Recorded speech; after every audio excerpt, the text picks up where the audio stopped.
and welcome to the Scene Weekly podcast, where two part-time cinematics give their best mid-level takes on all things on screens.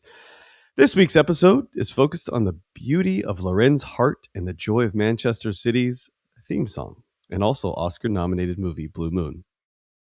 Come join Jonathan and Stephen for another week of hopefully less plot chatter and copious more film banter. We are Scene Weekly, and welcome, Stephen, to our world. Welcome. Yeah, happy to be here.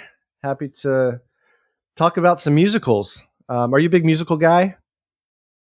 When I was 16 years old, I thought Broadway was for people that were what I thought at the time, in the twilight of their lives. Okay. Which maybe they were. But when you're 50 years old, like one foot in the grave. But now, as I'm 5 years away from that, I'm like, that I guess that's what the 16-year-olds look at me like now. But anyway, yeah, I thought people that went to Broadway it was just like an age specific group. To some extent, it still is, but was not very big into Broadway or musicals, and I wouldn't say I really terribly am now, although I have seen a couple dozen. But with that said, I saw Les Miserables, and it changed my perspective of generally life, but also like what a musical is even to begin with. And that was my first. And I was like, now I do have to ask, was it the actual musical play on stage, or was it the movie that changed your life? That's a good question, because the Liam Neeson movie is terrific, I would say, but it's not a musical. But I couldn't for maybe 3 times get through the Hugh Jackman Anne Hathaway version of it, because like it was kind of like I was being tricked in that I was like, is every word going to be sung? Like every word, not like there's no, generally speaking, when you see something on Broadway, for example, Les Miserables, they have acting, and then interspersed, you have these like terrific songs. And it was just like every word was, I didn't make it all the way through, honestly. But anyway, terrific. It blew my mind. It's still to this day, Master of the House is one of my, if not like top 3 favorite songs of all time. Oh, wow. Okay.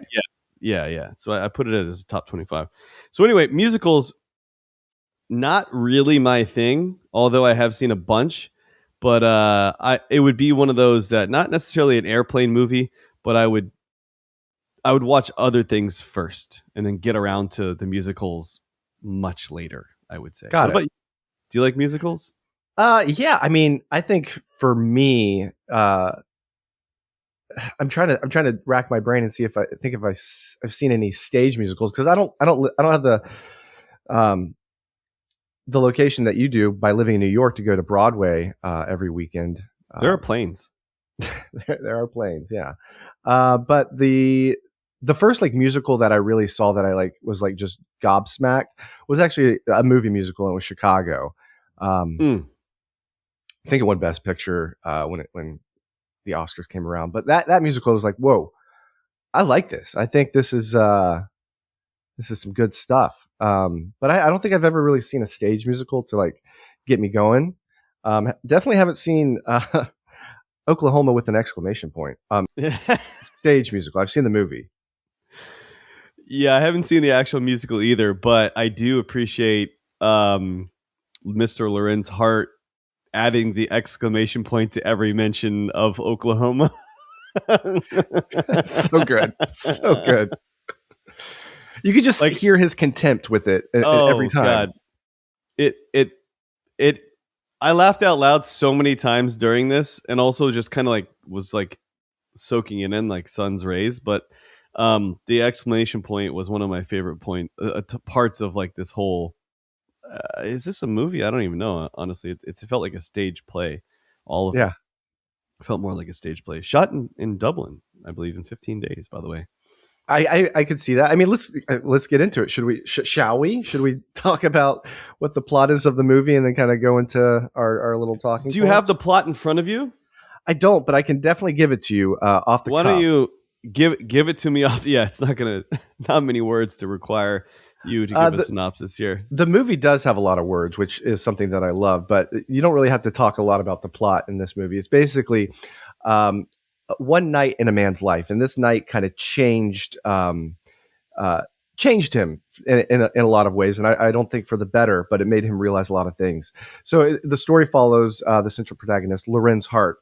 He was a part of a duo that you might have heard of, Rodgers and Hammerstein, but before that, it was Rodgers and Hart. And they came up with some really great musical numbers, the aforementioned Blue Moon, which is the title of this movie.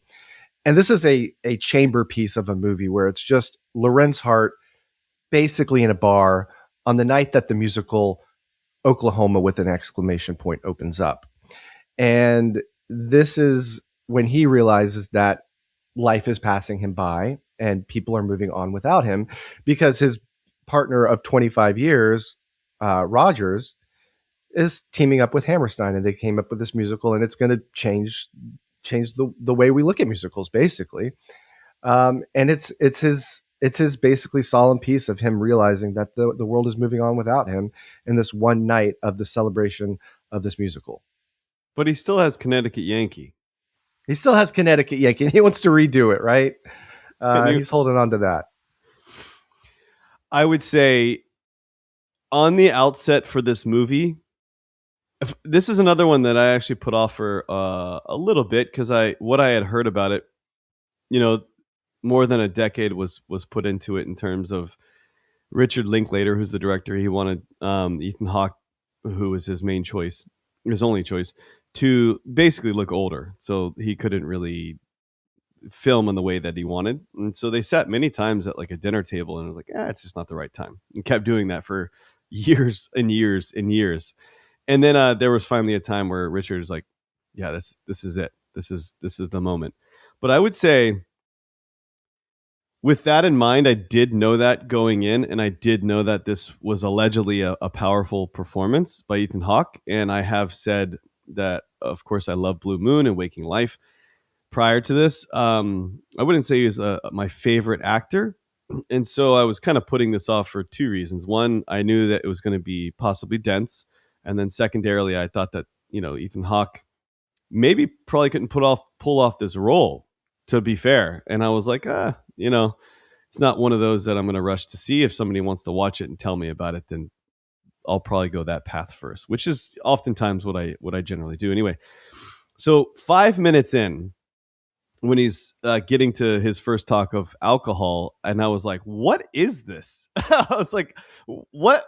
Like, kind of like shaking my head of like, what's going on? And it was just like the constant blabbering that initially was off-putting, and then eventually became so romantically poetic, in the sense that it was just like rain on a tin roof.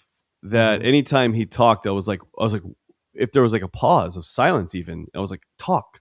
I want Lorenz to talk here. Like, anything that comes, if he opens his mouth and he's talking about ashtrays, it's brilliant. It's beautiful. If he's communicating with the piano man, it doesn't matter what he's even communicating about, or it's just so beautifully texted.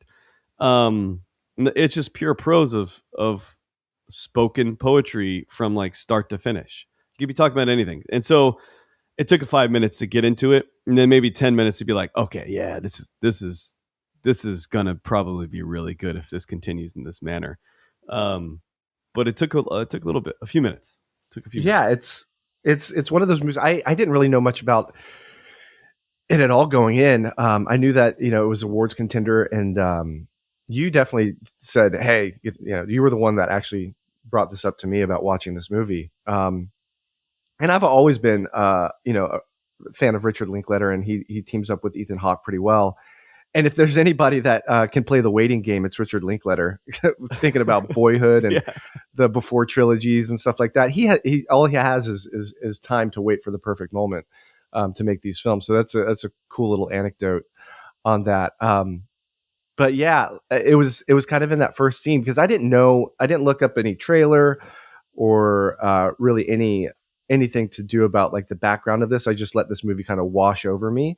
And if you do that, and if you just like kind of let it come to you in that way, it sneaks up on you, and it's really, really good. And like you said, the prose is in the writing is sometimes very poetic, but you get this this really cool encapsulation of a man on this night, and just how he talks about things, just how he talks about like the little glass of whiskey, how he just wants to stare at it and not drink it. But you can tell there's something much, much deeper there.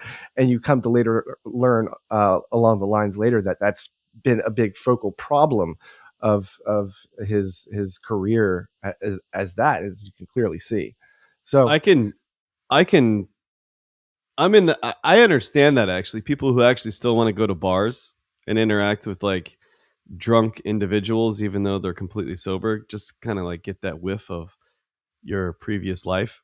It reminds me of a friend of mine that was training for a marathon, and his focus was, kind of dieting and limiting himself to calories. And maybe this is clearly of the extreme example, but he would chew bread, put it into his mouth, chew it, and then just spit it out, just so that he can give that, like, himself that previous version of himself and that taste of like bread, and be like, yeah, like, okay. But he wouldn't swallow it. And it reminded me of the same thing, even though, although Mr. Lorenz continued to drink eventually, which I don't know if it was going to happen or not going to happen, but the movie starts with him dying. So therefore I was expecting him to, run the boat into the rocks.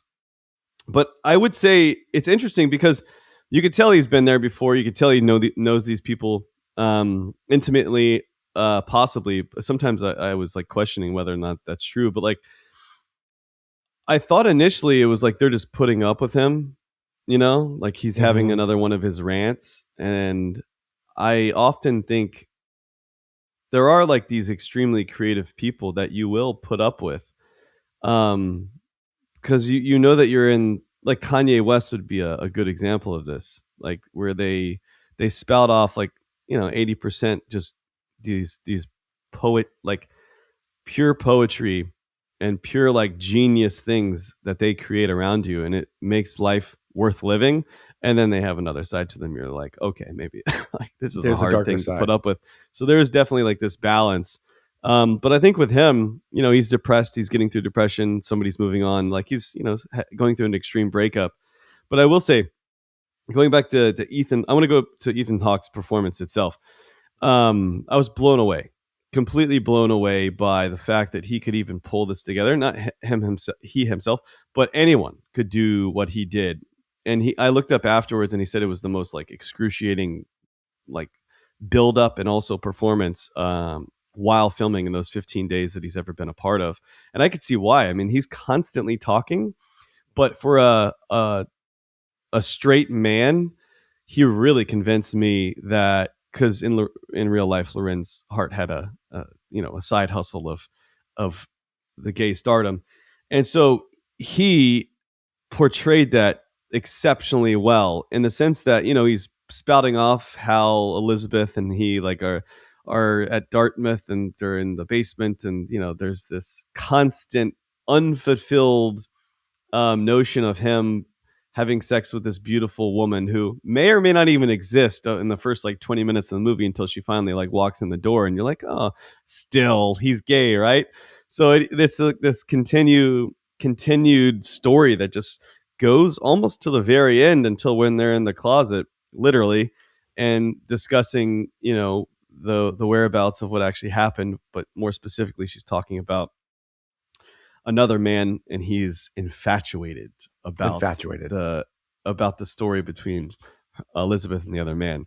Hence, I've never seen maybe a straight man playing a gay guy so well. Like he really crushed.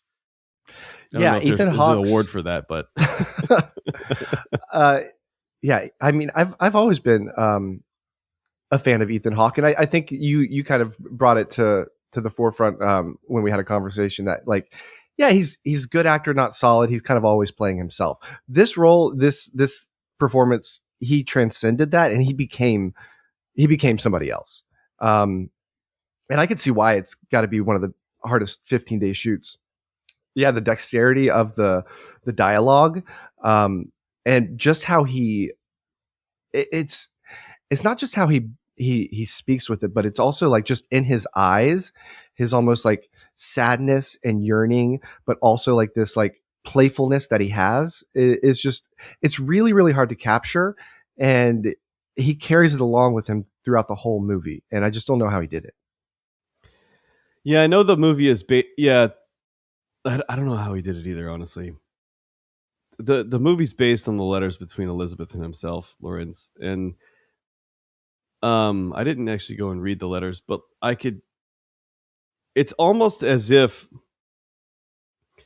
he's knowingly at the end of his life, knowingly at the end of the relationship that he has, with Rich, yeah, and like on all fronts, really, and he's just squeezing the last bit of toothpaste out of the tube, and effectively using the prose that he has as inspiration, where he's like, I'm not going to be able to use this anymore with my former writer or, co-conspirator of 25 years. So I'm just going to tell everyone around me. But I will say, in terms of telling everyone around him, the ability to go from like, great job, look at that review, excellent, and then like chiming in to talking shit behind pretty much everyone's back immediately afterwards, especially Hammerstein, was so good. And one in which I just, he teetered, Ethan Hawke, like him acting, he teetered on the edge of like pushing pretty much everyone to their ledge, to my edge as well, of like, this is so awkward, everyone's just gonna walk away and be like, can you get the fuck out of here? But like, he pressed it so far of to the level of awkwardness acceptable from the viewer, and as well like the other actors, I think, that really captured kind of the insanity of Lorenz Hart in the last few months of his life. He's Did it so grasping well. He's grasping at straws on every conversation. And Yeah. the one scene that really got me, one was the stair scene with him and with Rogers. But before that, Oh, geez. we can talk about that. But before that, he was talking in the bathroom with the piano player, and he just kept talking and kept talking. And like, you just knew how sad this was when this piano player, who should be a big admirer of this guy, this genius of a writer who wrote some of the most classic songs that we still hear today, and he just walks out of the bathroom while Lorenz is still talking, because he won't shut up. He also wanted to meet his partner. He's like, so, like, you're gonna introduce me? Yeah. Like, yeah. I'm like, I'm done with you. Like, that's it. Done. We're out. I thought, in that scene, I was like, is he gonna like try to make out with him? Like, that's what I immediately thought. I was like, wait, what? This seems a little creepy. Well, he had him in the bathroom right there and alone. Who knows? But and then, I mean, every conversation that he had with Rogers, Andrew Scott, also a great performance in this. I thought that it was going to be over. Yeah. And then there was just one more thing. And there's just one more thing. 7 more things. It just kept going. And that's where I was like, I walk away. Oh, come on, walk away. But you could tell that there was that like 25 years of like, all right, I'm moving on with old Hammer. And I'm glad he's here. But let's make the point, if I have to, many times over. So he either changes or, not. And he gets the point. And who knows if that, I mean, like, he died soon after this, but like, it was just so awkward in a good way. All his conversations, like, you, at any moment, like when there was a crowd around and he was involved, you're like, yeah, this is not going to go well. Like, what is he going to say when he cheers to Rogers and Hammerstein about the musical? I thought that was going to be something very cringeworthy, but he lifted the mood and he came to it. And he's like always on the verge of like making a disgrace of himself, but he doesn't do it. He chose a good review to put on the billboard. That was great. Yeah. Then 5 seconds later, he's talking about how terrible of and very trite, whatever words he was using in reference to Oklahoma, exclamation point of how basic it is and how nobody in the armed forces would be moved by it. But it just is like the shit talking behind people's back to immediately going to praise in almost like the same breath. it's really Ethan Hawke did an impeccable job in that transition. And Linklater, by the way, to create a short version of Ethan Hawke, terrific as well. I mean, that was my next question for you. That was another choice that they didn't, like, you can make a biopic and it can represent somebody, and you don't have to go with the shortest actor in the world to portray this guy. And they certainly didn't on this one. But they chose to do some kind of trickery, right, to get Ethan Hawke to look that short. I don't know. Was he walking on his knees? What was he doing? No, no, he wasn't walking on his knees. I didn't look up exactly how it was shot, but I mean, it was shot in a great way, I would say. Also, like, he sat down talking to Richards, like, and most of the people, or a lot of the people throughout, especially like in the closet with Elizabeth as well, who's tall to begin with.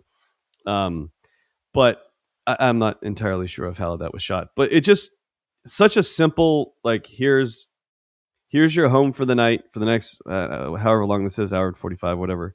And just a bar. And you got a closet, you got a bar, you got an upstairs, and a staircase, and that's pretty much it. I love movies like that. Nothing else. I love it. Yeah. It's a play. Yeah. It's a play. And you fill it with great actors. You got the great bartender. You got Margaret Qualley, who's the fling of a love interest. That's just, she's perfect for this role because she fits that kind of old Hollywood glam. And then you have that side character that's a writer, E.B. White. And I didn't know this when I was watching it, and you find out later on, but they have a conversation about a little mouse that he's been feeding, and how they name him Stuart. And they ask him, is it Stuart with a W or with a U? And he's like, it's with the U. He's a very common mouse. And then I found out later that E.B. White is the writer of Stuart Little. And, this is all probably fiction. This never happened, but I love how these little stories kind of get intertwined to give you a little bit more flavor of the movie and of the time period that it's lending itself to. In another version of, there's no way this is going to work out, this conversation, because Lorenz interjects himself into, him, Mr. Creator of Stuart Little, allegedly, just hanging out alone, reading, and that's it. Like, he's by himself in a booth, not like in a chair, very open, and like it's kind of siloed off. And he just interjects. He's like, anyone who will listen.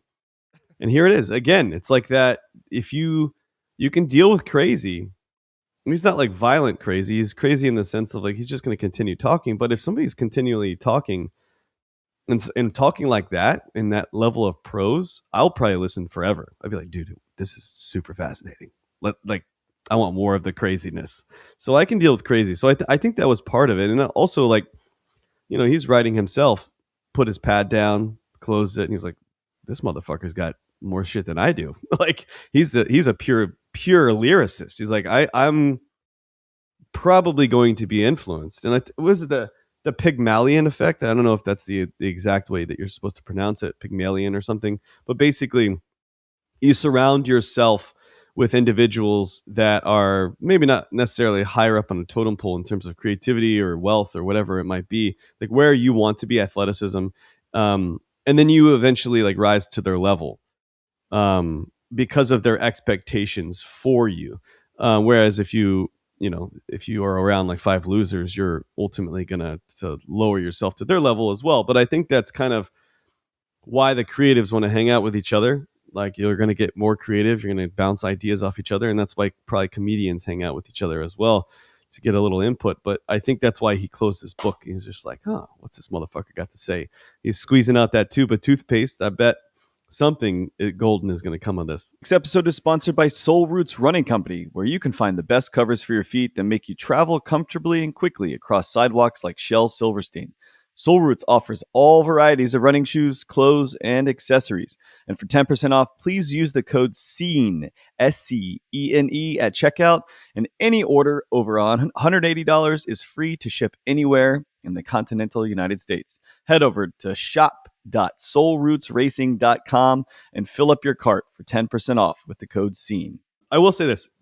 Bobby, the bartender, my God, terrific role. Also, the perfect role, I think, to cut between like Piano Man.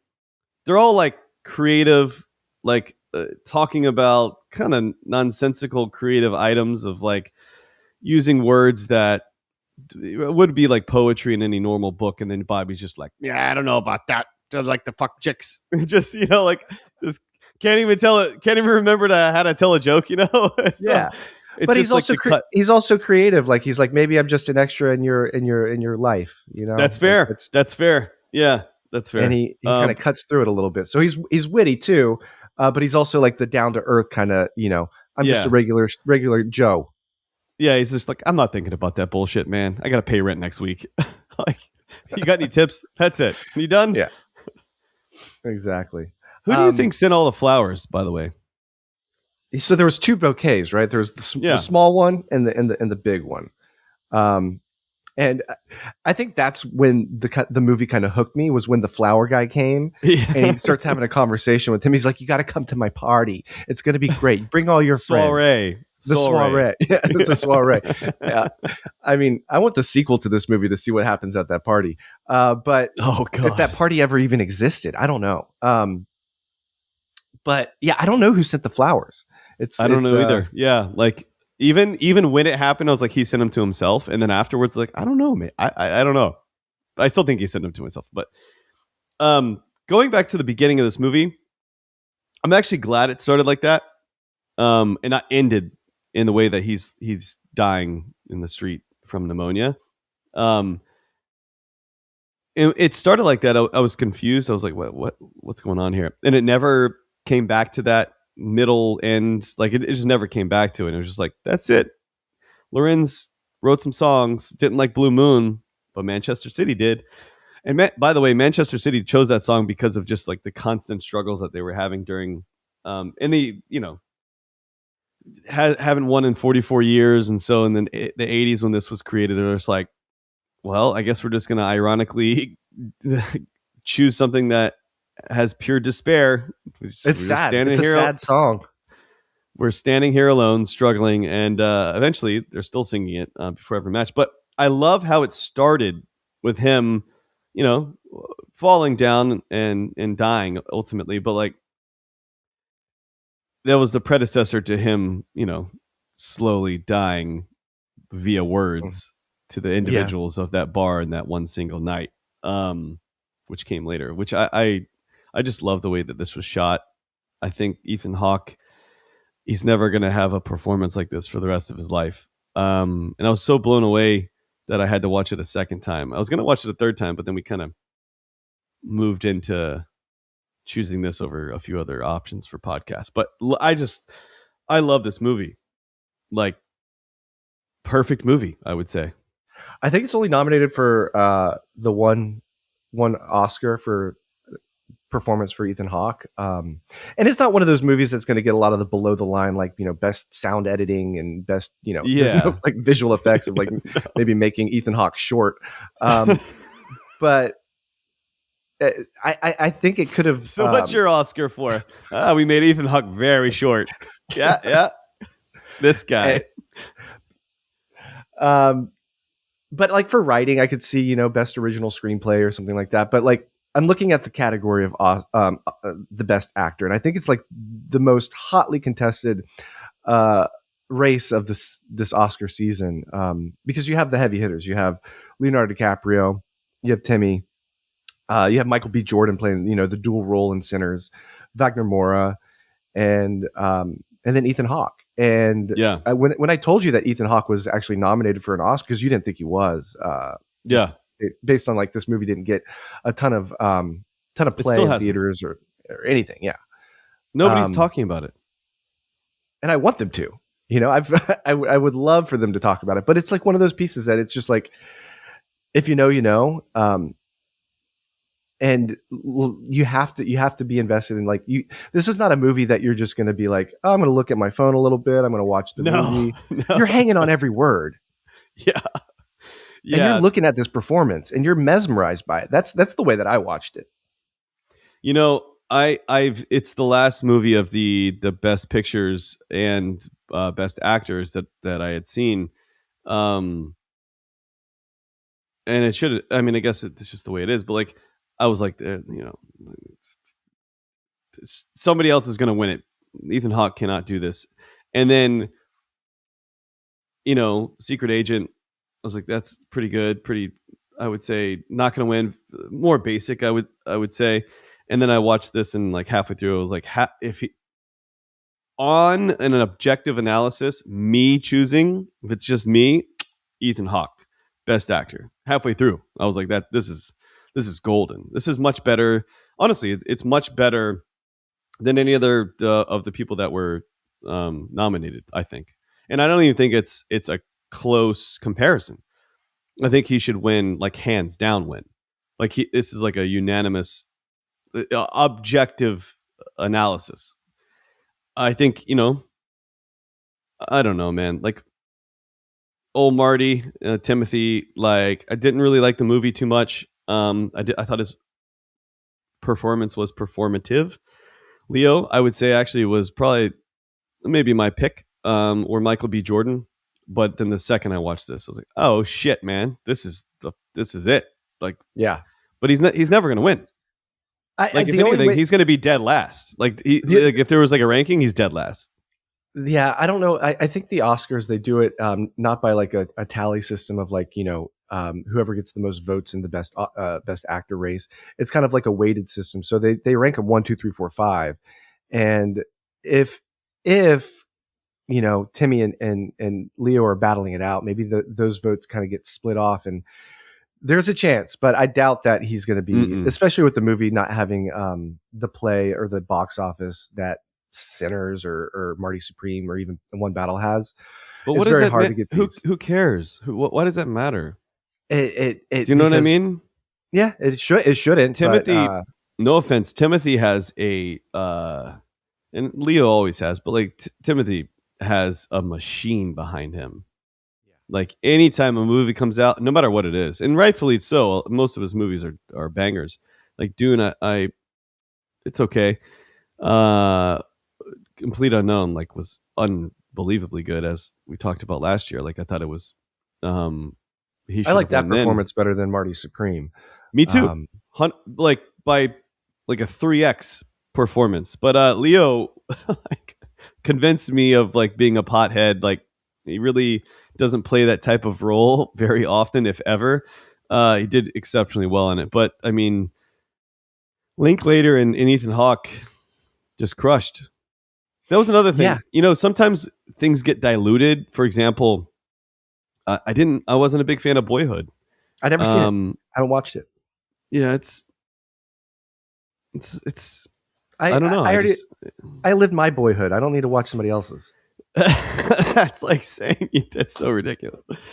But anyway, I think it's a sad day that, and this is just me. I mean, collectively, the Oscars, they're going to go to whoever goes. I mean, who gives a flying fuck really when it comes down to it? I guess it's just an award that people get together on. But I think that Ethan Hawke, objectively, in my opinion, had the best performance of the year. Full stop. What are some of your other favorite? I mean, I know they don't rise to this level, but what are some of your other favorite Ethan Hawke performances? Well, I thought we were going to have a top 5, so I created a top 5. Oh, you did? Okay. I just making sure. So this is, I think it's been clear that I've said this is my number one for Ethan Hawke for sure. There's no drama in the top one here. Yeah. It's Blue Moon, and it's not just for the performance. It's also the fact that it also gets me in my heartstrings. Like with Manchester City, I'm like, oh, it's like the whole backstory behind Blue Moon, the title of Blue Moon. So that's not swaying my view. But it's terrific. It adds to the flavor. Second would be Gattaca. I think on its whole, that movie was in the early, I was like teenager still, I think. Maybe when I watched it, I was like 20 or something like that. But I can't exactly remember. It's been a long time though. But that was one of those that changed my life. And still, I would say, I never thought about the swim back. I mean, some of the quotes from that movie are just epic. And I would say that would probably, and I never thought I would upend Gattaca as his best performance just because I love the movie and I loved him in it. that would be my number 2. Number 3 probably is going to come as a curveball, but it's primarily because of the movie itself. It's like a top 10 movie for me. It's Waking Life, where he's not really centered around him. He's just hanging out on a bed basically, but he's talking about the meanderings of philosophical nonsense. I shouldn't say nonsense, but it's like things that when you get high, you talk about or think about with other people. 4 would be Training Day, which I don't think do we really even need to go into Training Day. It's pretty epic. And then 4 and 5 is a tie of Predestination. This is going to be like such a random fact, but Predestination tied with Sinister, actually. Because like when I watched Sinister, I was like, wow, this is like, I'm not a horror flick guy, as we've discussed 1,000 times, but I really like Predestination. And I really liked Sinister for very, very different reasons. But I was like captivated by both. Predestination is like a movie that came out that I never saw, and then I heard about it a few years ago, and wow, so good. It's so good. Yeah. Like why didn't I hear about this in 2011? If there's any movie that comes out and it's like its base is like Predestination or something along those lines, I'm watching. Like Identity, for example, the second came out in theaters. Anything that comes out in this way, like that's my go-to. That's my interesting. Okay, like foray, like the Sphere, the Abyss, anything like that. I'm into. What about you? What's your top 5? Yeah, so I can't argue with the Blue Moon podcast that we're doing as number 1. So dun dun dun, that's off the board already. Number 2 is the Sidney Lumet film Before the Devil Knows You're Dead, and that with him. I haven't seen that. Him and Philip Seymour Hoffman they basically come up with a scheme to rob their parents' jewelry store, and it just goes fucking horribly wrong. I think you've told me about this. I don't know anything about it. It's so good. And his performance is great. He goes toe to toe with Philip Seymour Hoffman. Philip Seymour Hoffman's obviously one of my favorites. And he holds the fact that he can hold his own with him and Denzel Washington in his career. Kudos to him. And then he can come off with this performance. Gattaca would be number 3. Goes without saying. My number 4 is actually a conglomerate of his performances in the Before trilogy. Yeah. I recently just watched all of them with my girlfriend for Valentine's Day because she's never seen them. It was our little Valentine's Day kind of soiree, if you will. And it's so romantic, and it's so just, it's one of those, like, it's like kind of like Blue Moon, where it's just talking, and it's a conversation between two people, and it's their ideas bouncing off of each other. And from each movie, you can kind of see this progression of his performance as this young, cocky kind of 20-something to this kind of just like middle of his life, kind of a little bit of a hornball because he wants to get out of his marriage, and he's like getting to flirt with the girl of his dreams for the first time, and then just marriage and them having to deal with kids and their careers and their fights and things like that. And it's just a cool progression of like that. And which movie are you in currently? I'm kind of like in between 1 and 2 right now. I know which one you're in though. And the Hornball. The Hornball, yeah, exactly. Where am I at? Number 4, Training Day, and number 5, I'm going to go Hamlet, the one that he was in with the Shakespeare modern day Hamlet one. I don't know what it is. I'm not a huge fan of like Shakespeare movies. It's a modernized Shakespeare one. Pretty cool. No, I just don't. Hamlet, ham and cheese sandwich. Like, it's just, I don't know. Romeo and Juliet, all of them, including the one with Leo. Just not a fan of any of it. I don't know. And I love Shakespeare. Like, you don't like the Baz Luhrmann kind of Romeo and Juliet, where it's like Othello, and then Othello. No, maybe I have to go back. And actually, when I said that, I was like, actually, maybe I do like that. It's been a long time. I love my movie memory. I started watching War of the Millers last night, and I was like, I don't remember any of this at all. We Are the Millers is that comedy movie. Jennifer Aniston, who's a stripper, Jason Sudeikis, and they go on a road trip picking up weed from Mexico. Yeah. Spoiler alert. Well, okay, all right. Maybe next pod. We Are the Millers. No, we got done finishing The Night Manager, which is the worst. My friend Michael, I won't say his last name, but he is the best recommender of any movie or TV series in anyone I've known for 20 years. And boy, was he horrifically wrong. And I gladly told him how far off the path he was. But he takes criticism well. He's like, can't win them all. And I was like, that's fair. But I do not recommend it to any human. The Night Manager. It's so non-believable. They literally talk in cliche. We're not even talking about this, but like I have such hatred for this show. There's a second season out right now. Cannot under any circumstance, or if you recommend it, I'm like, no, that it's so bad that I'm like, I refuse to watch the second season. Interesting. But anyway, you know what's kind of funny? What I just watched, and it's like it's getting kind of the divisiveness and the level of hate that Joker 2 got is Wuthering Heights.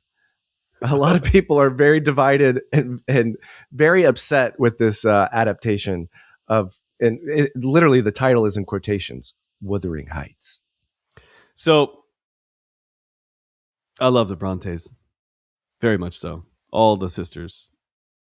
I'm looking forward to it, to be honest with you, but I did after, listening to like 3 interviews by the staff and others involved, and I was like, I don't know if I want to watch this movie, because they're like you said, there's a lot of sex going on, a lot of love, and then they were bleeping out. I think they called it a cock rock, and I was like, I hate. Like, honestly, like when I see like love making scenes in movies, I'm in gay or a non-gay, like a homosexual, heterosexual dog on a woman, like whatever it is, I'm like, this is disgusting. Like heterosexual people kissing, even, I'm like, gross. And so I'm just like, I don't want to watch that. I just don't want to see it. There's honestly not that much of that. Yeah, but if somebody's like, if they're like, hi, how are you doing? I'm doing well today. And looking in each other's eyes lovingly, forlornly, talking about the future that is 6 seconds away. That, if you got that, I'm out. Like, I don't like that. Especially back in the 1800s where your breath stinks. The Victorian times are like, fucking man, Jesus Christ. Probably got gout and shit. Yeah, I mean, just based on the living conditions at Wuthering Heights, from what I saw, exactly, people weren't showering that often. Sleeping in fucking hay. I don't know. It just doesn't seem like it seems like it's giving rats basically. Yeah. Oh my god. Anyway, why don't we go to rate this movie before we go off on tangents about how other things are just weird in this world? Yeah, let's do it. What do you got?